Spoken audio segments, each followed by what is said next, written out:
When it comes to cryptids, I usually go X-Files mode and just want to believe. I find it kind of hard to invest myself in things like Bigfoot or the Mothman. For the longest time, I thought that was how we all were. Like, all of us were just like, oh yeah, Bigfoot's probably not real. Wouldn't it be fun if he was? And then I found the History Channel, and I realized that that is not the case. I mean, am I right? It's like they don't even talk about history on there anymore. It's like, what is going on? So it's unsurprising that History Channel also had a show called Monster Quest. Monster Quest aired on the History Channel in 2007, and it follows a bunch of investigators on the hunt for various cryptids. You've got all the classics. You've got Bigfoot, the giant squid, lions in the backyard, but there's one episode that tickles my brain a little bit more than all the other ones, and that is America's Loch Ness Monster. There's a lot of reasons I like this episode so much, but one of the big ones is that it's so obvious the producers wanted to do a Loch Ness episode and couldn't, so they had to settle for a random lake in Vermont and this monster with a weird cartoony name. The locals call it Champ.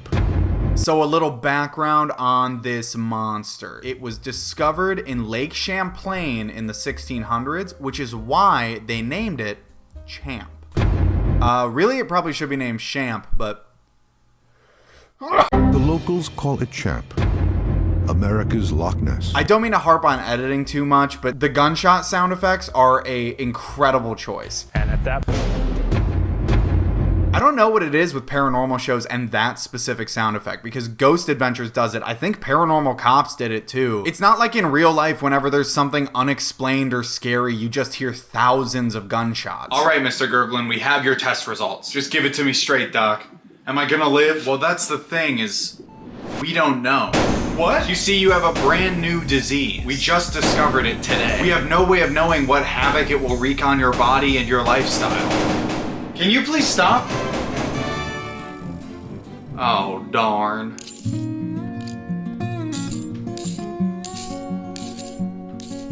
So after we learned Champ's backstory, we cut to some interviews with people around town. Had a girth or a torso. sets of flippers and a tail. I didn't see any dorsal fins around. Like a dinosaur head. I am not surprised that any of these people believe in Champ. Literally every single one of them looks like a background character in a horror movie. Of course they believe monsters are real. Like, I don't want to judge a book by its cover or anything, but this woman is literally staring out of her dark house into the scary gray woods beyond. And she's gonna act like she didn't expect to see something horrifying out there. The region was once a larger body of salt water known as the Champlain Sea. A popular theory apparently is that Champ's species was once saltwater whales who got like trapped in Lake Champlain and then evolved over time. It's not inconceivable we could have an ocean migrant who got hopelessly lost and could have wandered here from the ocean. That's the thing about History Channel shows. They get real scientists to come in and say things that are true and then take them totally out of context and be like,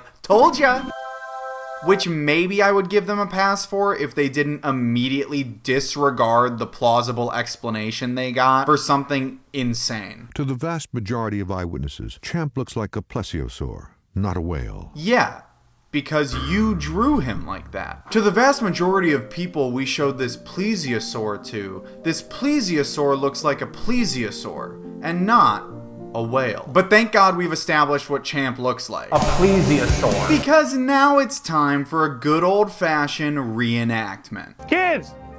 Get back! Get away from the water! Nancy took the snapshot of what she saw. Reality shows in the 2000s loved doing these, but Monster Quest gets these so right. What makes these so impactful, I think, is that the actors could not be showing more different emotions if they tried. Do you see something out there? The dad is so blasé, he's like, come on kids, we gotta go, we gotta get out of the water, it's dangerous. And the mom is dropping to her knees like she just saw a biblically accurate angel. I mean, to be fair, I guess maybe that reaction makes sense because according to the show, she saw this. Does a form of plesiosaur, a giant aquatic reptile, live in Lake Champlain? Or is it something else? Or is it something else? Is it Bigfoot? The show has no shortage of people who have dedicated their lives to finding this monster or like have seen it from the beach, but they do also have some people who have found like kind of crazy evidence? We have over 10 minutes of this creature doing this echolocation. So yeah, she found echolocation in the lake. That's actually kind of nuts. I don't know really how to explain that. It might be a lake monster, who knows? But I do think she goes a little far in interpreting this thing she found. This animal is echolocating and it has an advanced brain. How do you know it has an advanced brain? I kind of feel like she knows something we don't. She's like, yeah, it tells me it's intelligent. Like literally, it tells me that. I speak lake monster. Using sophisticated 24-hour surveillance cameras, the team will hunker down for the next 5 days. I don't want to tell you how to do your job, but I think if you want to catch a giant lake monster, you should send that diver down with a cartoon necklace of sausages. I take no joy in this. I just think that if you want to catch a dinosaur, things have got to get a little Jurassic Park. We could see a very gentle wake. Yeah, cool name, bro. And my name's Jake Jakeson. As the show progresses, you get the sense that they're really trying to build out a world around Champ. A Champ cinematic universe, if you will, a CCU. And that includes this bit where someone claims that they actually saw Champ on land. And it come out of the woods, and it come right here under the light, and it stopped. The weird thing about this whole account is that Monster Quest spends like a few minutes on it, and then is just kind of like, isn't that crazy? That's kind of nuts, right? It's on land, right? They like never address it again. I feel like that's a major wrinkle to add. It's almost like Monster Quest doesn't believe this, which makes me a little sad for the witness. It's got to feel pretty rough when a show about nonsense theories about monsters looks at your story and is like, now that's a bridge too far. There's definitely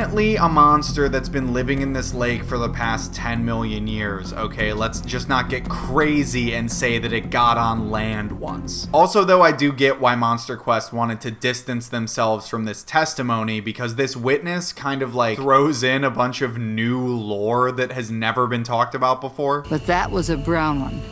It was not as big as the green one. The brown one is not as big as the green one, and the green one is not as big as the yellow one, and the yellow one is also electric, and the red ones are fire. Also, side note, I don't know why, I genuinely hate this one shot of this. It's like actually like freaking me out. I don't know if it's the CGI or like the lighting or what, but I'm like on edge looking at it. I've been here all my life. I know exactly what a fish looks like. That was not a fish. Yeah, no, I trust you that it's not a fish. I just don't know if it's a dinosaur either. She said something as tall as a street lamp was walking around on the land, and surprisingly I didn't jump to, oh, it must be a fish! The thing that famously is that way! Speaking of fish, the Monster Questers try to get a picture of Champ using this special fish cam. The logic being that Champ would want to eat the fish and then would swim up to it and it would take a picture and go, gotcha! I think if I could offer one note to Monster Quest, it would be that you should make a camera that stands still. I feel like that's the #1 criticism of photos of cryptids, is that they're blurry or shaky, and so it's a little interesting to decide to make a camera that shakes deliberately. They're like, this camera simulates a fish in every way. It moves around a lot. If the monster were to come near it, it would get really scared and turn away and run. This show does do its due diligence. They bring in like a hardcore skeptic to talk about the monster too. If you just glance at the photo, yeah, that could be a lake monster. But if you take more time with it,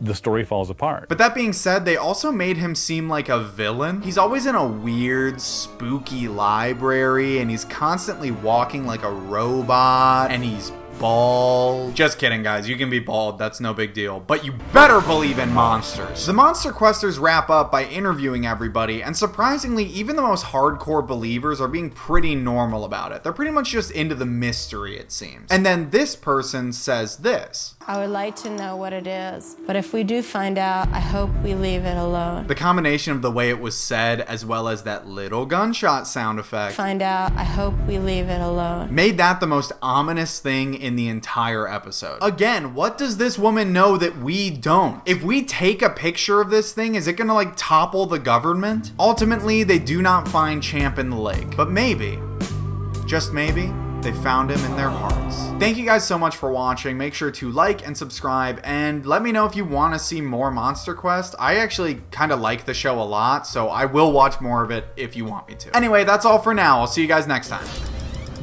Yeah!